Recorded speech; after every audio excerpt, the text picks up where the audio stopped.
ಹಾಗಿದ್ರೆ ಯಾವೆಲ್ಲ ವಲಯಕ್ಕೆ ಎಷ್ಟು ಕೊಟ್ಟಿದ್ದಾರೆ ಅಂತ ಹೇಳಿ ನೋಡ್ತಾ ಹೋಗೋದಾದ್ರೆ ಟ್ರಾನ್ಸ್ಪೋರ್ಟ್ಗಾಗಿ 5.98 ಲಕ್ಷ ಕೋಟಿ, ಹಾಗೆ ಸಾರಿಗೆ ಮತ್ತು ಹೆದ್ದಾರಿಗಾಗಿ 5.98 ಲಕ್ಷ ಘೋಷಣೆಯನ್ನ ಮಾಡಲಾಗಿದೆ. ಈ ರೀತಿಯಾಗಿ ವಲಯವಾರು ಬಜೆಟ್ ಅನ್ನ ನೀಡಲಾಗಿದೆ. ಅಂದರೆ 9ನೇ ಬಾರಿ ಲೆಕ್ಕ ಮಂಡಿಸಿದಂತಹ ವಿತ್ತ ಸಚಿವೆ ಯಾವೆಲ್ಲ ವಲಯಕ್ಕೆ ಅಂತ ನೋಡ್ತಾ ಹೋಗೋದಾದ್ರೆ ಯಾವ ವಲಯಕ್ಕೆ ಎಷ್ಟು ಅಂತ ಹೇಳಿ ರಕ್ಷಣಾ ಇಲಾಖೆಗೆ 5.94 ಲಕ್ಷ ಕೋಟಿ, ಅದೇ ರೀತಿಯಾಗಿ ಗ್ರಾಮೀಣಾಭಿವೃದ್ಧಿಗೆ 2.73 ಲಕ್ಷ ಕೋಟಿ, ಗೃಹ ಇಲಾಖೆಗಾಗಿ 2.55 ಲಕ್ಷ ಕೋಟಿ ಘೋಷಣೆಯನ್ನ ಮಾಡಲಾಗಿದೆ. ಗ್ರಾಮೀಣಾಭಿವೃದ್ಧಿಗೆ 2.73 ಲಕ್ಷ, ಅದೇ ರೀತಿಯಾಗಿ ಗೃಹ ಇಲಾಖೆಗೆ 2.55 ಲಕ್ಷ ಕೋಟಿಯನ್ನ ಮೀಸಲಿಡಲಾಗಿದೆ.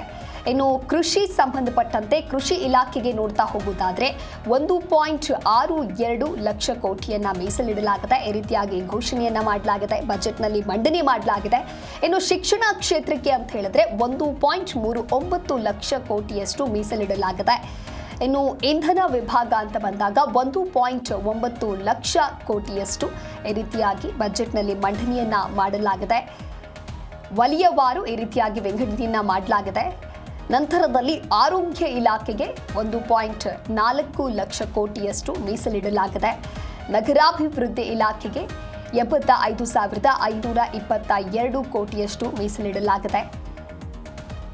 24% ಸಾಲವನ್ನ ಕೇಂದ್ರ ತೋರಿಸಿದ್ದು, ನಗರಾಭಿವೃದ್ಧಿ ಇಲಾಖೆಗೆ 85,522 ಕೋಟಿಯಷ್ಟು ಇವತ್ತಿನ ಬಜೆಟ್ನಲ್ಲಿ ಮಂಡನೆ ಮಾಡಲಾಗಿದೆ. ಅಂದರೆ ಈ ರೀತಿಯಾಗಿ ಘೋಷಣೆಯನ್ನ ಮಾಡಲಾಗಿದೆ. ಅದೇ ರೀತಿ ಐಟಿ ಮತ್ತು ಟೆಲಿಕಾಂ ಕ್ಷೇತ್ರಕ್ಕೆ 74,560 ಕೋಟಿಯಷ್ಟು ಮೀಸಲಿಡಲಾಗಿದೆ. ನಂತರದಲ್ಲಿ ವಾಣಿಜ್ಯ ಹಾಗೂ ಕೈಗಾರಿಕಾ ಕ್ಷೇತ್ರ ಅಂತ ಬಂದಾಗ 70,296 ಕೋಟಿಯಷ್ಟು ಮೀಸಲಿಡಲಾಗಿದೆ. ವಾಣಿಜ್ಯ ಮತ್ತು ಕೈಗಾರಿಕೆಗೆ 70,296 ಕೋಟಿ, ಅದೇ ರೀತಿಯಾಗಿ ಸಮಾಜ ಕಲ್ಯಾಣಕ್ಕಾಗಿ 62,362 ಕೋಟಿಯನ್ನು ಮೀಸಲಿಡಲಾಗಿದೆ. ವೈಜ್ಞಾನಿಕ ಇಲಾಖೆಗೆ ಎಷ್ಟು ಅಂತ ಹೇಳಿ ನೋಡ್ತಾ ಹೋಗೋದಾದ್ರೆ 55,756 ಕೋಟಿಯಷ್ಟು ವೈಜ್ಞಾನಿಕ ಇಲಾಖೆಗಾಗಿ ಮೀಸಲಿಡಲಾಗಿದೆ. ಈ ರೀತಿಯಾಗಿ ಘೋಷಣೆ ಮಾಡಲಾಗಿದೆ. ಇನ್ನು ತೆರಿಗೆ ಆಡಳಿತಕ್ಕೆ 45,500 ಕೋಟಿಯಷ್ಟು ಮೀಸಲಿಡಲಾಗಿದೆ.